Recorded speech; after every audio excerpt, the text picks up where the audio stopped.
On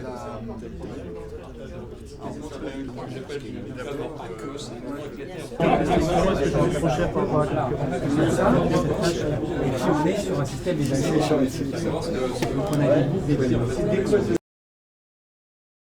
Nous, on a eu énormément de plaisir à faire connaissance de tous les gens.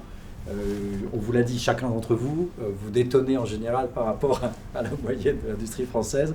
Et on a remarqué un truc qu'on avait tous en commun, c'est les yeux qui pétillent, les yeux qui brillent dès qu'on parle d'innovation. Pétille et on est à la lumière, c'est pas mal. La lumière est intérieure. Ah oui, bien sûr, c'est pour ça. On va juste faire un petit retour sur un peu la genèse, un peu la démarche qui a été faite. Donc avec Olivier, on a donc écrit un magnifique livre qui s'appelle Tout savoir sur le plaisir d'innover, qui décrit en fait les pratiques, un peu les mécanismes qu'on peut retenir, qui sont un peu un variant standard pour conduire une démarche d'innovation. Une fois qu'on a eu fait ça, on s'est dit, tiens, on va aller rencontrer des personnes qui finalement sont confrontées à ce type de difficultés ou de pratiques. Les niveaux des personnes que l'on a vues sont très disparates aussi. Ça va des gens qui étaient chefs de ça, quelque part, on a eu quelques DG, à des personnes qui sont en train de travailler avec l'innovation. Et c'est intéressant parce qu'ils n'ont pas le même point de vue sur les choses.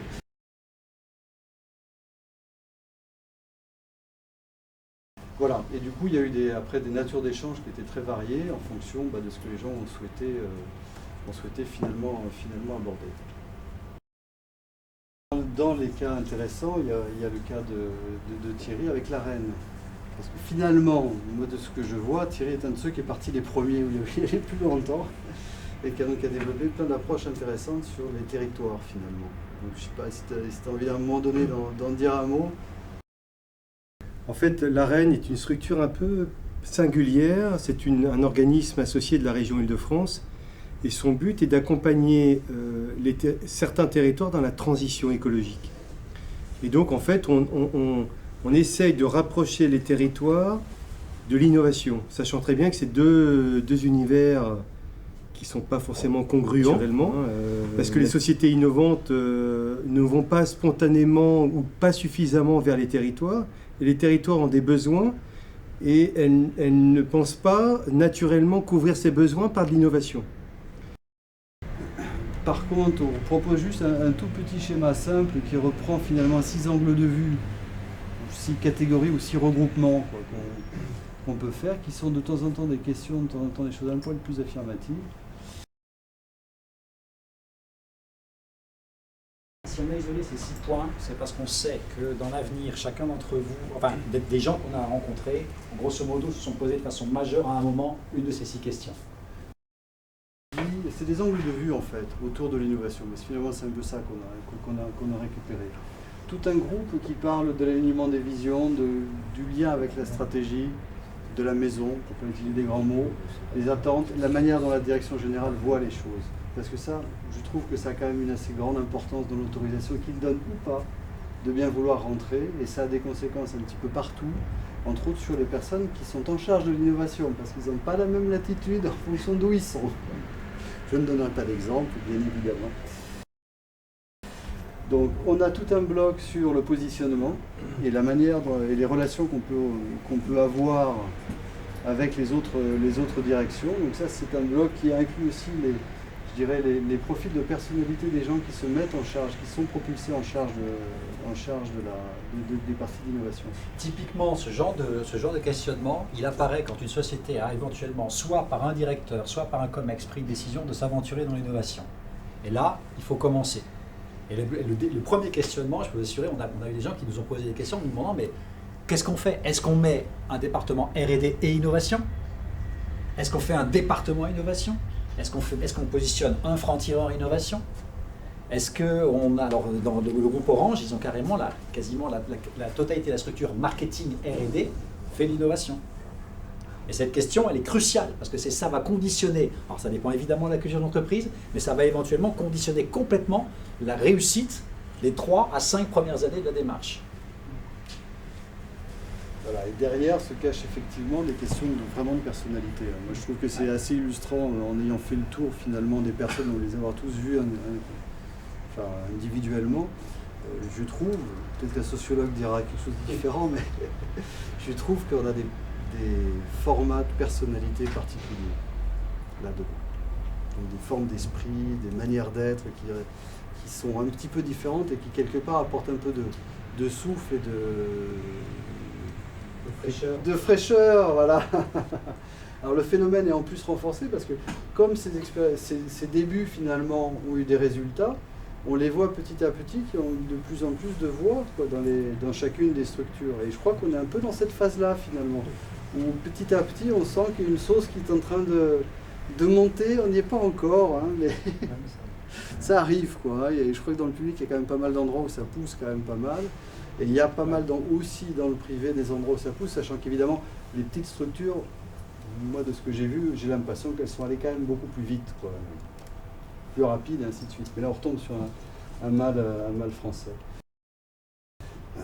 Un autre angle de vue finalement, c'est la matérialisation de la démarche du point de vue des collaborateurs.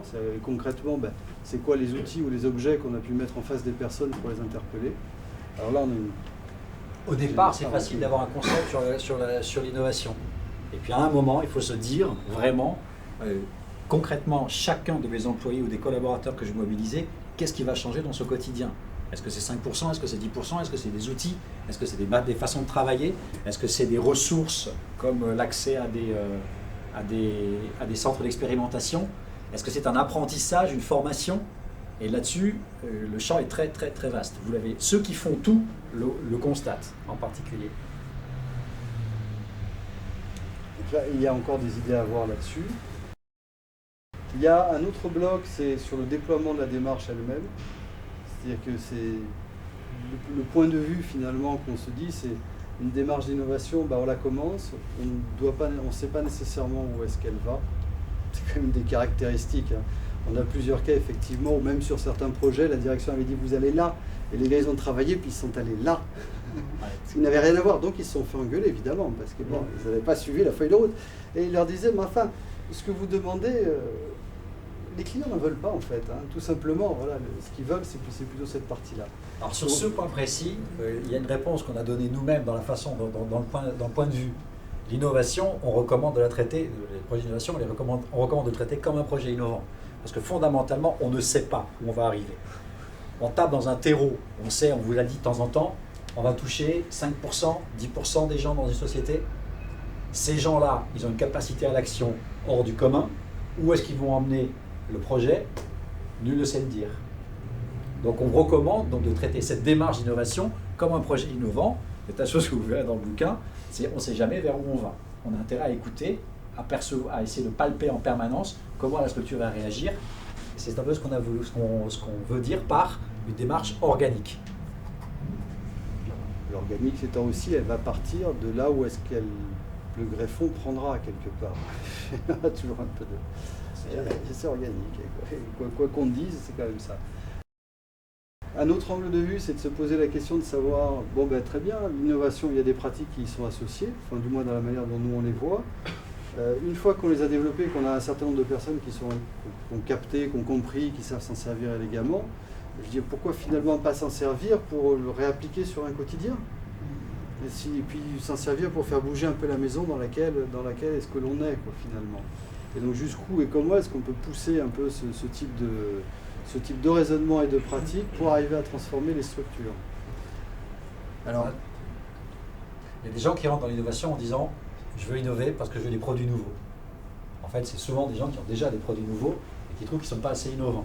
Donc ils veulent la démarche d'innovation pour faire des produits nouveaux, ou des services nouveaux, ou tirer leur société vers des nouveaux marchés. Ou la plupart d'entre eux veulent aussi trouver eux-mêmes à la place de Google et autres le produit de rupture, ou le service de rupture. Il y en a d'autres qui ont très fortement en tête depuis des années, en particulier dans l'industrie lourde, que l'innovation va leur servir à l'amélioration continue. Ils ont bien maîtrisé le lean management, ils connaissent leur Kaizen sur le bout des doigts, donc ils savent qu'il y a l'innovation partout à mettre dans l'entreprise. Et puis quand tout ça mûrit, il y a aussi des gens qui se disent « oui mais l'innovation c'est pas que ça. L'innovation c'est 21e siècle, 2014, on a un monde qui change, on a besoin d'avoir des sociétés réactives, et l'innovation ça va nous servir à transformer nos sociétés pour qu'elles soient musclées pour réagir devant ces marchés. » Et on ne parle plus de produits nouveaux, on ne parle plus de services nouveaux, on espère les avoir, mais on cherche un état d'esprit. Et cet état d'esprit, éventuellement, sera le résultat d'une transformation interne. Je sais que certains d'entre vous ici ont ça en tête. Mais ce qui est étonnant, c'est que tous n'ont pas ça en tête. La plupart y arrivent petit à petit. Parce que quand on commence à allumer une partie de sa société, de 3, de 1%, 2%, même dans des sociétés comme Orange très traditionnelles, quand on commence à allumer des feux à certains endroits, ça se propage. On a constaté qu'en général, il y avait 2 cycles dans les sociétés. Un premier cycle, il y a eu une énorme vague d'innovation autour de 2008. Il y a des gens, vous en avez un exemple, je crois, il y a des gens qui ont commencé des programmes d'innovation un petit peu en franc-tireur dans leur société et qui ont fait des preuves de concept et qui ont démontré au sein de leur société les bénéfices de l'innovation. Et qui après, au bout de 4-5 ans, alors ces gens, quand ils nous ont parlé, ils nous ont dit leur succès. Et puis quand on leur a posé des questions ensuite, on leur a demandé c'était comment, c'était bien. Et là, on voyait les yeux qui tombaient en disant ouais, attendez, on vous a donné 3 succès, mais qu'est-ce qu'on a galéré pour être reconnu. Et ils arrivaient enfin à une deuxième étape où ils arrivaient à passer la barre du COMEX et où le COMEX commençait à leur dire bon, ben écoutez, on a beaucoup entendu parler d'innovation, ça commence à être intéressant, est-ce qu'il y a moyen de passer à l'étape au-dessus? Et donc on a rencontré aussi parfois des gens comme vous à Pôle emploi, qui est un exemple assez rare, où il y avait une décision déjà prise au niveau COMEX et un mouvement puissant pour lancer une initiative. On a comparé à chaque fois les façons dont les gens ont démarré ces initiatives, parfois avec juste un centre d'expérimentation. À côté de ça, on a vu aussi quelques cas, ce qu'on appelle le full Monty, où alors là, vous avez le bréviaire de l'innovation participative qui est décliné de A à Z. Parfois très vite, c'est-à-dire que Pôle emploi, vous avez lancé, vous avez mis combien de temps pour faire tout ça? Mai 2013 pour la livraison et jusqu'à aujourd'hui. La conception, ouais, c'est ça, fin 2012, début du premier semestre 2013, pilote deuxième semestre 2013, généralisation 2014.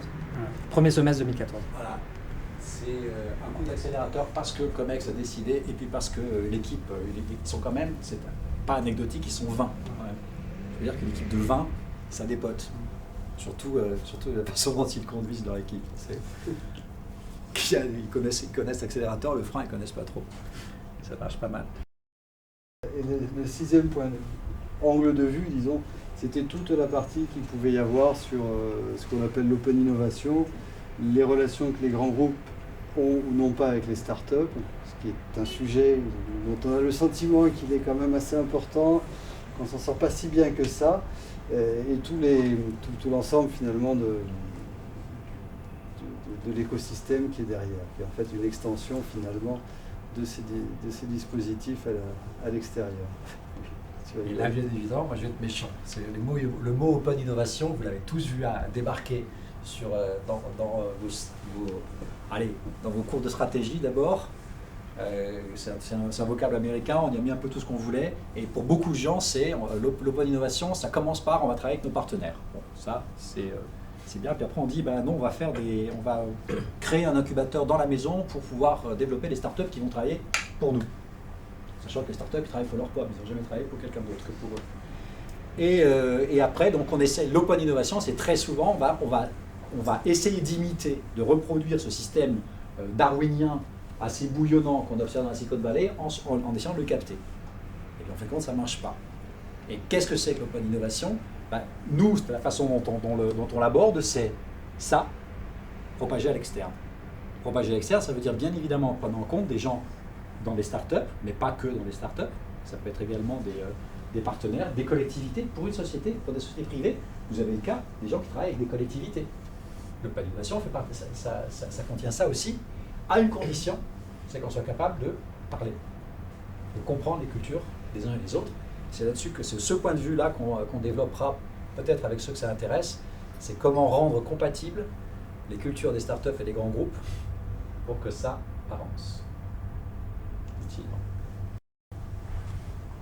Voilà, ça fait un petit panorama, mais j'ai une petite préférence pour un des sujets quand même, parce qu'il me semble un petit peu central, c'est celui d'en haut. Quelque part, c'est arriver à trouver ce cran pour que les comités de direction se disent attends, comment je m'y prends, comment est-ce que je fais la place que je leur réserve, qu'est-ce que j'autorise comme temps de latence avant d'avoir des résultats, comment je vais m'exercer à raisonner un petit peu différemment, à pas demander, à sortir le bâton toutes les 5 minutes et ainsi de suite. Cet état d'esprit, cette forme d'esprit, celle-là, elle est intéressante. Et je pense qu'en France, ça n'est pas encore gagné, pour être vraiment très clair. Je ne sais pas si tu partages. Oui, ça c'est. On mentionnait en privé, dans une discussion qu'on avait ici, le bouquin de M. Crozier, qui décrivait ce phénomène il y a déjà 20 ans, sur la façon dont les élites qui dirigent des sociétés abordent ce genre de sujet, en particulier l'innovation. Et constat un petit peu amer, c'est qu'il avait déjà raison il y a 20 ans. C'est un visionnaire, puisqu'il parlait d'un monde qui ne connaissait pas encore l'Internet. Pourtant, il avait une lucidité assez extraordinaire sur ce monde-là. On retombe de temps en temps sur des écrits de Crozier. Rien n'a vieilli, il n'y a pas une virgule à changer. Et on a toujours une sorte de ce plafond de verre, ce plafond de verre où, au niveau des directions générales, on a un petit peu de mal à lâcher les brides, lâcher les chevaux, autoriser les gens à oser. Et c'est pas quand on dit autoriser les gens à oser, c'est vraiment autoriser les gens à oser, pas leur donner l'ordre d'oser. Ça marche pas. Je vais un peu plus loin parce que on a le sentiment qu'on a quelque chose contre les directions générales. C'est pas que les directions générales, c'est quand même une culture un peu générale qu'on a, entre autres en étant dans les grandes écoles, c'est quand même assez fréquent, c'est qu'on est très centré sur la recherche d'une solution. On est très séduit par l'élégance d'une solution, comment c'est intellectuellement joli et ainsi de suite. Et on l'est tellement qu'au bout d'un moment, on finit par oublier à quel problème c'est censé s'adresser, pour caricaturer un petit peu l'ensemble. Donc on est baigné là-dedans en fait, on s'en rend plus tellement compte, mais à la fin on n'arrive plus à se dire, on va regarder les problèmes tels qu'ils sont réellement, et retravailler un peu sur une vraie base, une vraie analyse ou description des mécanismes qui sont présents. On a appris énormément parce qu'on a beaucoup discuté avec vous sur ces sujets-là, et c'est aussi pour ça qu'on voulait maintenant vous laisser la parole, c'est parce qu'on a constaté qu'il n'y a aucune vérité, il n'y a pas une entreprise qui fait les choses bien. Il n'y a pas une entreprise qui fait les choses mal. Chaque approche de l'innovation est spécifique à une entreprise, à son écosystème, à sa culture, à ses marchés, à ses concurrents. Et donc, chacune des personnes qu'on a rencontrées découvre en tâtonnant petit à petit quelle est la meilleure solution pour soi. Et cette solution-là s'enrichit énormément de rencontres, comme on l'espère, comme celle d'aujourd'hui pour vous. J'adhère avec évidemment la primauté de la conviction de la direction générale. Quand vous dites chacun a son organisation, ça renvoie à la question du positionnement, du rattachement, qui peut en être le corollaire organisationnel. Est-ce que vous avez quand même trouvé des invariants dans la façon de mener l'innovation en fonction de là où elle est rattachée, ou cette diversité que vous évoquez, diversité de rattachement, tout ça, il n'y a aucun élément structurant qui ressort. Je trouve que ce sont des entités qui doivent être vues comme des entités quelque part un petit peu à part, qui ont des fonctions qui sont mouvantes, qui ont des fonctions de faire le lien entre les différentes directions. Je parlais de personnalité parce que c'est des gens qui vont arriver finalement avec une facilité de contact, une facilité d'empathie, qui vont aider et donner et aider en fonction du sujet qu'il y a et de la personne qui est en face. Donc ça ne fait pas un profil très carré pour une direction. Ça, c'est à peu près clair, mais c'est vraiment la notion qu'avait développée Crozier justement il y a quand même assez longtemps, qu'il appelait le marginal séquent à l'époque. C'est un peu cette fonction-là qui va boucher les trous, faire les liens et compagnie, sachant que derrière l'innovation a permis de rajouter la couche de l'objectif qui est de chercher à faire un petit peu autrement, d'une certaine façon. Et je trouve que c'est là où ils sont ça s'épanouit le mieux, L'isolement, le côté électron libre, est-ce que c'est ça qui va nourrir suffisamment la transformation interne? Parce qu'on a le risque, c'est que ça reste marginal. C'est bien pour ça. Et c'est pas forcément un vecteur de changement pour l'entreprise. C'est bien pour ça que ça dépend de comment est-ce qu'elle est conçue, à mon avis. Nous, on voit qu'assez fréquemment, on a une tendance, les structures ont une tendance à couper l'innovation en plein de petits morceaux. Alors, on va mettre la noble d'un côté, on va mettre le participatif, parce que c'est des petites choses, on va le mettre d'un autre côté, et compagnie.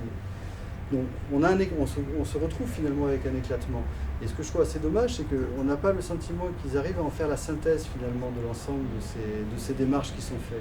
Alors qu'on sait très bien qu'en matière de progrès, à un moment donné, ça sera le lien et l'addition de tous ces petits pas qui vont d'une part pouvoir ouvrir la piste vers des changements plus importants, et surtout qui vont prémunir la structure de pouvoir accepter les changements plus importants qui vont arriver. La nature, elle ne fait pas de saut, quoi, quelque part. À contrario, peut-être quand même, il y a des situations, pour le coup, il est parfaitement néfaste de l'attacher. Enfin, moi, j'ai vu des exemples en faisant un tour de benchmark, je ne dirais pas quelle structure, mais on va dire rattacher l'innovation, par exemple, au système d'information, où là, pour le coup, est une stratégie d'évitement de l'innovation. C'est-à-dire que on fait comme si l'approche était technique ou technologique.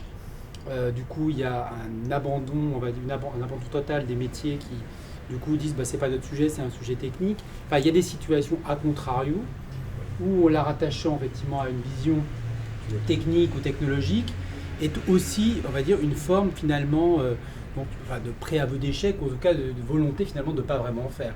Et puis, je voudrais finir pour boucler la réponse à votre question.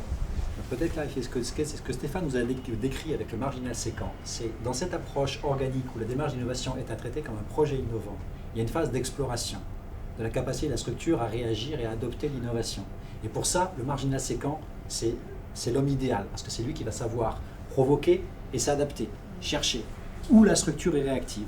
Mais ce n'est qu'une étape dans un processus. Et par contre, moi, je voulais répondre, vous avez demandé, est-ce qu'il y a des invariants? Moi, j'en ai distingué un.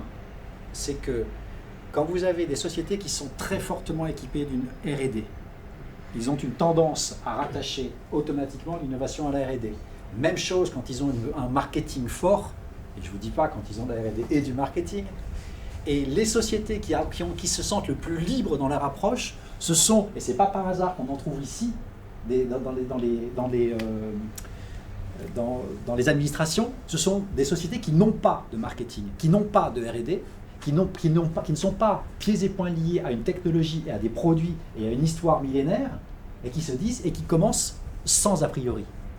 Donc je ne vous réponds pas, non, il n'y a pas d'invariant, mais par contre, il y a une constante. Plus on a l'habitude d'innover, moins on est capable de passer à cette étape-là. Ce n'est pas un paradoxe. Il faut bien voir que l'innovation, pour les gens, ça leur fait peur. Mais on innove, c'est-à-dire quand est-ce que je vais perdre mon boulot? Ça commence comme ça. Donc il ne faut pas perdre de vue à un moment donné que le déploiement de ces démarches, c'est aussi qu'il y ait un retour vers les personnes. Alors, je ne dis pas un retour paternaliste à tout le temps, mais il faut bien que quand même on partage un petit peu. L'histoire nous apprend qu'il y a eu des mouvements il y a quelques siècles où on a cassé des machines parce que justement on ne partageait pas les bénéfices du progrès. Moi j'ai assisté à une présentation de Pierre Musso sur l'imaginaire et l'innovation, c'était vraiment passionnant. Et je lui disais finalement, si on fait en fractal aux échelles de l'entreprise, aux échelles d'un pays, etc., on s'aperçoit finalement que l'innovation sociale ou sociétale au sens large est relativement peu adressée dans le sujet. On fait que du moyen, que de la technique, de la technologie, souvent des produits. Et le temps d'absorption finalement de ces technologies qui vont de plus en plus vite, qui changent sans arrêt, alors que les modes d'organisation de la société, de l'humain, changent assez peu, c'est compliqué quoi, pour les gens. C'est très très compliqué de l'absorption. Donc je pense qu'une des questions en tout cas à traiter comme objet innovation, plutôt sujet innovation, ce serait effectivement la question aussi de l'organisation humaine. L'organisation humaine est un sujet d'innovation. Il y a quelque chose qui me travaille beaucoup concernant la question de l'innovation, qui est le rapport entre l'humanisme, l'innovation et, là je vais être un peu provocateur, et le mal. Pourquoi ? Parce que je réalise de plus en plus que l'innovation c'est quelque chose qui... c'est pas seulement que ça a une portée éthique, c'est que j'ai l'impression qu'aujourd'hui c'est au centre de l'éthique, à vrai dire. Pourquoi ? Parce que, dans le cadre de ma start-up, j'ai rencontré un certain nombre de personnes qui sont des responsables de l'innovation, ou alors peu importe comment ça s'appelle, conduit du changement, etc., etc. Et en fait, j'étais assez frappé de voir que malgré la différence très importante des personnalités que vous avez soulignées, très souvent, en fait, il y avait les mêmes valeurs derrière. Ce sont des humanistes, quoi. Et en fait, on se rend compte que les responsables de l'innovation, ce sont les nouveaux humanisgens. Je l'ai réalisé d'ailleurs quand j'ai lu ton article, j'ai percuté en disant mais c'est ça en fait. C'est effectivement c'est un retour, c'est des gens qui... Non mais il l'a dit et c'est très important de le dire, mais en même temps, c'est bien ça tout le problème, l'innovation ça n'est pas qu'un humanisme. C'est-à-dire que l'innovation c'est à la fois un humanisme, mais c'est aussi exactement le contraire. C'est-à-dire qu'à une époque où en gros vous avez des drones avec des dispositifs de télésurveillance qui sont en train de couvrir toute la planète, où Apple se dote de chaînes de fabrication qui remplacent complètement les ouvriers, etc., etc. L'innovation, on voit bien que ça n'est pas utilisé que pour ça, c'est également utilisé pour faire des choses terrifiantes. Einstein a déjà traité. Mais bien sûr, mais c'est pour ça, en fait, ma question était, est-ce que également cet angle-là vous a frappé et comment vous l'avez perçu dans les rencontres que vous avez eues dans les entreprises? Je peux vous donner une réponse là-dessus, quelque chose qui m'a marqué. On le précise, moi c'est ma sensation très profonde, c'est que la demande en humanisme dans le management a toujours été présente, parce que les sociétés ont toujours un besoin d'humanisme latent, mais n'a jamais été aussi puissante qu'en ce moment. Oui, bien sûr. Je suis très impressionné quand on fait des cours, des formations, de rencontrer des jeunes managers de 35-40 ans alors qu'ils sont encore relativement jeunes, à mon sens, pour avoir ce genre de préoccupation, ont une demande très forte de comportement humaniste. La sensation que j'ai eue à force, en ayant travaillé depuis 30 ans dans des milieux où la productivité était importante, c'est qu'on est arrivé on le dit dans le bouquin, on est passé des 30 glorieuses à ce que j'ai appelé les 30 laborieuses, où la productivité est le maître mot. Et ces 30 laborieuses, elles ont usé jusqu'à la trame la capacité de résistance de beaucoup de gens, et elles ont viré en grande partie l'humanisme. Quelque chose qui m'a frappé, qu'on m'a redit récemment, c'est les gens ont l'impression que le niveau de brutalité dans les relations hiérarchiques dans les entreprises n'a jamais été aussi fort que maintenant. Et c'est assez paradoxal, puisqu'on est quand même normalement dans une société qui devient de plus en plus sage. Or, ce n'est pas vrai. On est de moins en moins sage au travail. Et donc, du coup, la demande en humanisme, elle n'a jamais été aussi forte que maintenant. Et je pense également qu'on a maintenant aussi les moyens d'y répondre, parce qu'on s'est rendu compte que la clé du succès de demain, ce n'est plus la productivité, ce n'est plus de raboter, de resserrer les vis, c'est de libérer des intelligences. Et il se trouve, et c'est là que j'aime bien le lien entre le mal et l'humanisme, c'est comme innovare, revenir à, c'est précisément ça qui a fait Homo faber. C'est ça qui a fait que l'homme s'est éclaté. C'est cette capacité qu'il avait à utiliser son intelligence et à ce qu'elle serve à quelque chose, à un progrès, comme disait Stéphane, partagé. Oui, parce qu'il s'agit, en fait, vous disiez les 30 laborieuses, on pourrait dire, en fait, c'était les 30 malheureuses même. Parce qu'il s'agit bien de ça. Hein, c'est... Ouais. Non, mais c'est ça, surtout vers la fin, c'est qu'on est en train de rentrer vers ça. C'est en fait... Nous, on se veut optimiste, on dit que c'est les 30 ingénieuses qui commencent maintenant. Ouais. Mais le pivot est là, c'est-à-dire que finalement l'outil devient le prétexte d'un changement de modèle dans l'organisation et même d'un changement humain profond, quoi. On l'espère. Oui. On l'espère, et c'est l'enjeu. On partage, je pense qu'il y a plusieurs...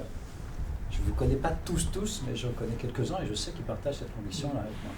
Sauf que le basculement vers ce que tu dis, il y a les gardiens du temple, les 30 laborieuses qui sont installées pour que le système perdure. Et en fait, ceux qui portent l'innovation sont confrontés en fait à un mur, quelquefois d'indifférence, vis-à-vis de ceux qui ont été mandatés et qui sont là pour garder les clés. Tu disais tout à l'heure, c'est que le corollaire de l'innovation, c'est un esprit de liberté. Ouais. L'humanisme, c'est un esprit de liberté.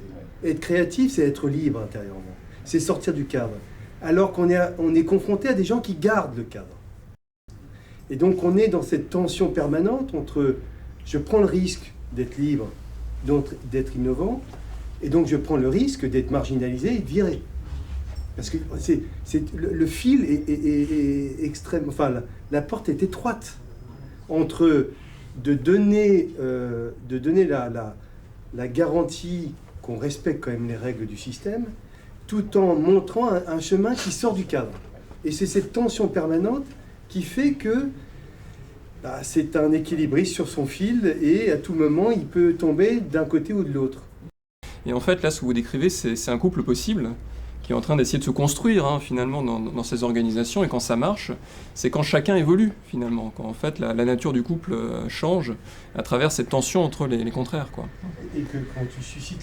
C'est la clé, je pense que si on réussit à susciter cet enthousiasme, de suivre le chemin qu'on a su tracer modestement, et en essayant d'apprendre et en affirmant non pas des vérités, mais des explorations d'un autre monde, et en laissant la possibilité aux autres d'arpenter le même chemin. Et c'est très difficile d'exprimer parce qu'en fait, il n'y a pas de mode d'emploi. Non, mais il y a juste un enthousiasme à susciter de suivre en fait un état d'être face au réel. Et cet état d'être, c'est cette plasticité. C'est une adaptation permanente à un monde chaotique, parce que le monde est chaotique. Et les gardiens du temple, ils ont une vision linéaire du monde. Beaucoup d'entre vous se comportent comme, soit structurellement, fondamentalement comme des marginaux séquents, soit au sein de leur entreprise se transforment petit à petit en marginaux séquents. Et ça, et dans certains cas, oui, alors évidemment, ça tombe toujours sur vous à Pôle emploi, dans certains cas, vous avez des marginaux séquents qui font des équipes de marginaux séquents et qui transforment des équipes traditionnelles en équipes de marginaux séquents. Ils s'aimantent en fait entre eux. Est-ce que vous avez le sentiment d'avoir été transformé par cette approche, vous, dans Pôle emploi? Clairement. On a eu l'occasion de rencontrer les 17 personnes de l'équipe. Séminaire. Clairement. Et puis en plus, là, avec ce qui s'est déroulé hier, avec la création d'un lab Pôle emploi, on commence à diffuser en plus cet esprit. Donc quand on arrivera à vos 20%, ce sera peut-être gagnant. Vous savez, ça qui m'a fait rigoler. Pôle emploi, ils ont quand même réussi à tenter l'expérience du recrutement sans CV. On en parle dans le livre parce que ça nous a tellement marqué. Pourquoi? Parce que la direction de l'innovation de Pôle emploi a fait ce pourquoi Pôle emploi n'est pas fait. Pôle emploi, ils sont faits pour prendre alors d'une part pour traiter l'ex-ACDIC, pour traiter des chômeurs et les indemnisations, et d'autre part pour faire des CV à des gens et présenter des CV à des entreprises. Et ils ont inventé de faire exactement le contraire. Et ça marche. Ça, c'est l'innovation. L'idée, c'est qu'en plus, il y a cette logique d'hybridation, c'est-à-dire que toujours se dire qu'on est à la frange à la fois de l'organisation, du marchand, du public, de la grande entreprise, de la toute petite, des modes effectivement, on va dire aussi bien incrémentaux qu'en rupture. Enfin, voilà, donc on s'est vraiment dit que dans notre système, on allait mettre en place un lab pour vraiment co-innover aussi avec l'extérieur, considérer aussi les utilisateurs. Enfin, voilà, être au service des publics, avec les publics, pour concevoir l'offre de service qu'ils veulent voir. Enfin, c'est un peu ça l'idée. Donc c'est un programme du coup très difficile à mettre en place parce que c'est des organisations très auto-centrées, c'est-à-dire très en mode commande, très top-down, très procéduré. Et donc là, on est finalement un peu plus qu'un troublion. Je pense qu'on est... le patron il me dit, vous êtes la petite musique qui est très désagréable pendant toute la journée. Vous êtes dérangeant. En même temps, bon, quand on l'entend plus, on l'entend toujours. C'est-à-dire que, hop, on n'entend plus, c'est comme un acouphène, elle n'est plus là, tiens, c'est bizarre. Donc voilà, donc c'est un peu ce... Alors on n'est pas très gros. Je voulais insister aussi sur les dimensions aussi, parce que je porte aussi la responsabilité sociale, sociétale et environnementale. Donc c'est une particularité à Pôle emploi, c'est que l'idée c'est aussi de rendre l'organisation consciente de ces phénomènes d'innovation et de son impact. C'est-à-dire que l'idée c'est qu'à chaque fois d'ailleurs l'équipe elle fonctionne à deux systématiquement, hein, c'est-à-dire que sur les programmes d'expérimentation, sur les démonstrateurs, sur le lab, on est vraiment à avoir un regard croisé entre le volet plutôt innovation et puis le volet plutôt RSE, c'est-à-dire avec des méthodes de redevabilité, de légitimité, des méthodes de transparence, etc. Et donc l'ensemble d'ailleurs du processus du système, hein, il fonctionne aussi bien d'ailleurs sur un volet développement durable, hein, responsabilité sociale, qui fonctionne sur un volet innovation.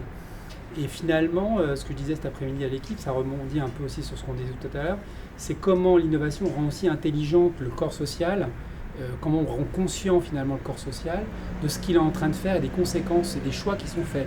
Tout à l'heure, on parlait par exemple de l'automatisation, par exemple, ou de la R&D. C'est vrai que souvent, quand on a les professeurs d'un bus, c'est qu'en fait, on s'aperçoit des conséquences, souvent il est un peu tard.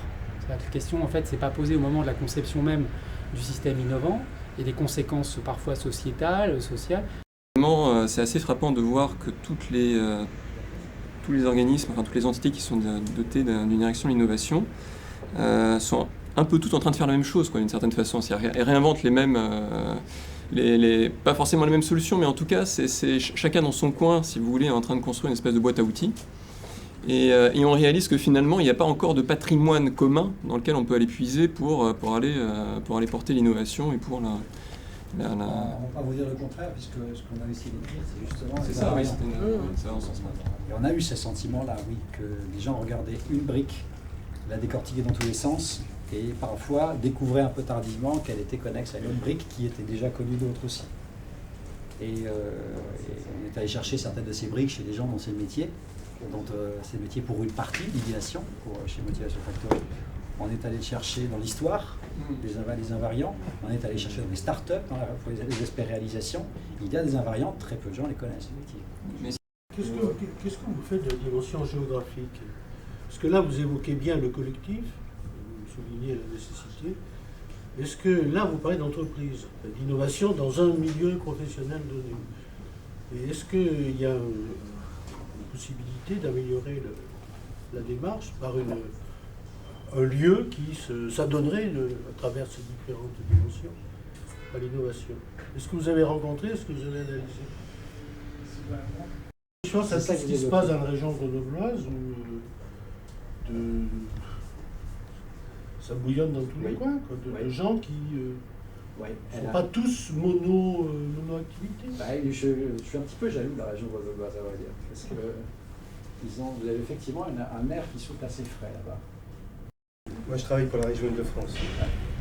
On se compare souvent avec d'autres régions du monde, parce qu'on est dans la captation des investissements internationaux, on est dans les marketing territorial.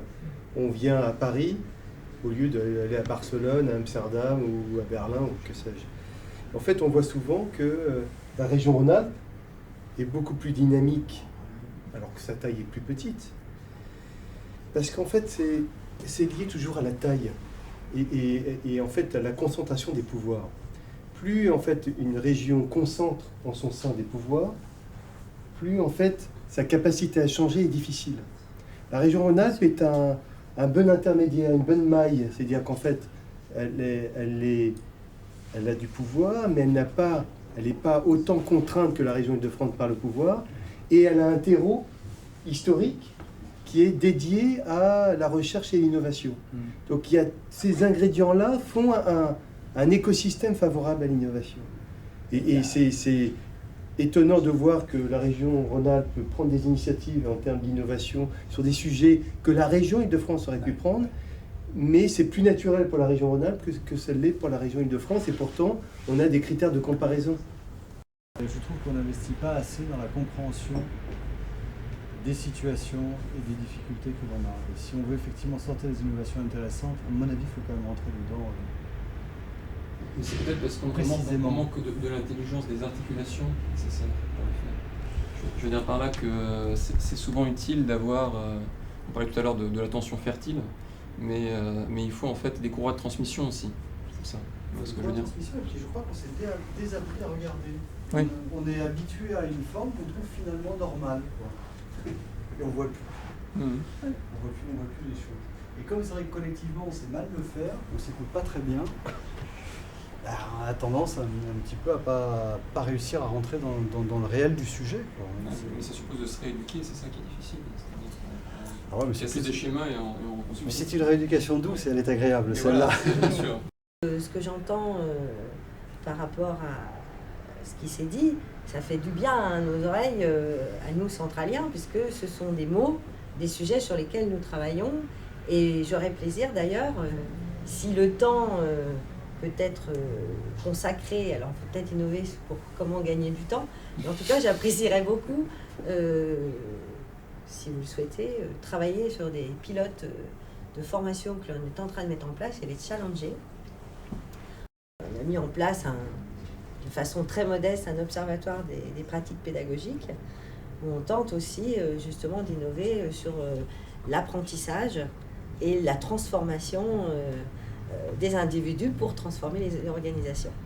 Une formation 6e année après le bac plus 5 qui s'appelle Innovation et transformation, qui est tout sauf technique ou sciences dures, rassurez-vous, mais quasi que soft skills et manière de travailler et pédagogie innovante avec les élèves. Et de plus en plus, enfin ça ne cesse de monter, on a de plus en plus de jeunes qui s'inscrivent et même de plus en plus de salariés. Donc ça, pour moi, c'est un bon baromètre, c'est un bon signe parce que je me dis, ça bouge. Voilà. Toujours en fait en formation qui est accompagné par l'équipe, donc intégration formation. Et puis on est en train de réfléchir à former, parce que ça me semble assez clé quand même, le rôle du manager en lien avec l'innovation. C'est-à-dire qu'il a un rôle quand même dans le schéma par rapport à sa fonction de manager, autour de faciliter, impulser, innover, remercier, valoriser les profils innovants. Ça, c'est une question que toutes les organisations ont généralement assez vite quand elles mettent en place une démarche. Et j'ai envie de dire, par rapport aussi à ce que vous disiez, le système en place, c'est que pour qu'on conserve le système en place, on trouve tout de suite des moyens de les rémunérer. Alors on dit, ouais, c'est super bon, c'est le challenge, vous avez la stimulation commerciale. Moi, je leur ai dit, moi, la question, c'est pas de la rémunérer ponctuellement. La question, c'est d'intégrer dans le mérite et dans la promotion interne le fait que des profils innovants, d'une certaine manière, ont une caractéristique propre, essentielle pour l'organisation, et qu'on doit, du coup, détecter un peu que dans un groupe, on a quand même une part d'innovants, d'innovateurs. Si on veut avancer, il ne faut pas qu'on mette des profils qui sont les mêmes. Donc la question, c'est plutôt comment j'arrive à mélanger un peu. On se dit, nous, on a peut-être 5-6% des gens qui collaborent à nos démarches, pour faire en sorte que dans les collectifs, ce soit homogène. Donc ça, c'est une question qui se pose à la RH. Et on leur a dit, ils sont venus au lab là pour... donc on a également, je dis ça pour monsieur, un lieu donc, qui va être pour nous un moyen d'embarquer d'ailleurs de rayonnement, d'innovation, de se dire que là par exemple on prend pour des projets de conception agile, on prend sur la région Île-de-France les conseillers à l'emploi qui ont été les plus participatifs à la démarche d'innovation. Pour les remercier, ils viennent travailler à la conception agile dans le lab. Donc on essaie vraiment aussi de dire ça doit être un retour aussi sur l'investissement personnel, sur la promotion et sur les conseils de Stéphane. Maintenant tous les 2 mois, j'ai une après-midi où je prends mon téléphone et j'appelle tous les posants d'idées. Généralement, on en a entre 15 et 20 pour les remercier dans la démarche. C'est d'un individu à un autre. Ce n'est pas... Je ne suis pas dans le fonctionnel. C'est quand même voilà, mais je pense que... fondamental. Oui, mais ça revient du coup à la question que je disais tout à l'heure, c'est que l'innovation, elle transcende l'organisation. On me demande maintenant de mettre en place un réseau social, avec toutes les difficultés que connaissent d'ailleurs les grandes entreprises autour des réseaux sociaux. Les réseaux sociaux ne marchent pas. Une grosse difficulté parce que généralement, effectivement, on a une approche un peu technophile ou technicienne de supplément, on va dire, d'un dispositif, etc. Et pas un volet intégrateur, c'est outil de travail. Alors que c'est un outil de travail. Je ne peux pas dire aux organisations, le réseau social qu'on veut mettre en place, moi je veux que ce soit également un outil de travail. Ceux qui fonctionnent sont des outils de travail. Voilà. Et quand j'explique ça, je leur dis, c'est pas possible d'avoir des organisations syndicales qui m'interpellent en me disant comment vous rémunérez des agents qui ont des idées, parce que j'ai ça quand même. Je leur dis, c'est leur salaire, tous les mois, ils sont aussi payés pour avoir des idées. Cette notion de travail elle est importante dans une organisation publique parce qu'elle se limite finalement souvent à une vision procédurale et activité un peu de base, alors qu'on dit qu'en même temps, il faut qu'on monte le niveau de tout le collectif autour, par exemple, du conseil, donc sur des sujets à matière grise. Et je ne peux pas me dire que du coup, le réseau social va être encore un truc en plus par rapport à un écosystème où finalement, je vais leur demander d'avoir le truc en plus. Non, le fait de collaborer et d'être performant, c'est leur travail. Et donc, si je peux pas avoir un discours d'un côté en disant c'est leur boulot, et en même temps de dire bon, mais il va y avoir un truc en plus à part, etc. Et ça, c'est une question de conscience en lien avec la RSE. C'est-à-dire que si vous êtes conscient que vous ne pouvez pas avoir des paradoxes partout, vous pouvez gérer dans une organisation des paradoxes, mais en gérer trop sur des projets innovants, c'est pas possible. Donc il faut arriver quand même à résorber régulièrement, à dire attendez, il y a plein de paradoxes là. Vous les voyez les paradoxes? Et ça, c'est moi que je pose à la direction générale. Je dis, vous voyez, je ne peux pas faire ça, c'est pas possible, ça ne marche pas.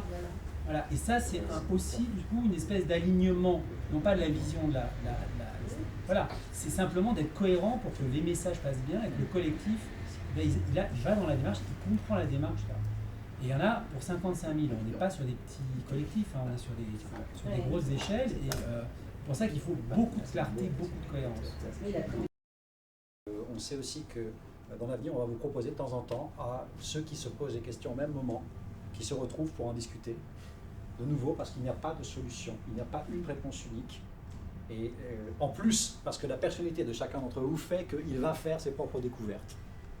Donc on va essayer de faire perdurer un petit peu ce genre de relation en créant sur chacun de ces 6 axes des opportunités de travailler ensemble.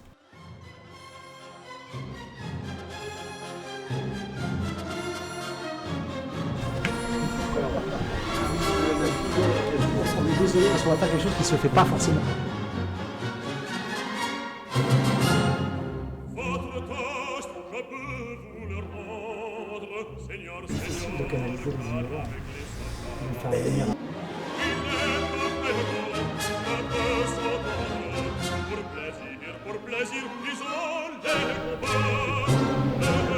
Dans lequel il y a quand même des phénomènes.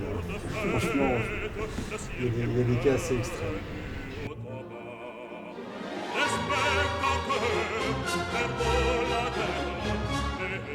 Écoute, tu verras, c'est un livre. Il y a un symbole, c'est pour pas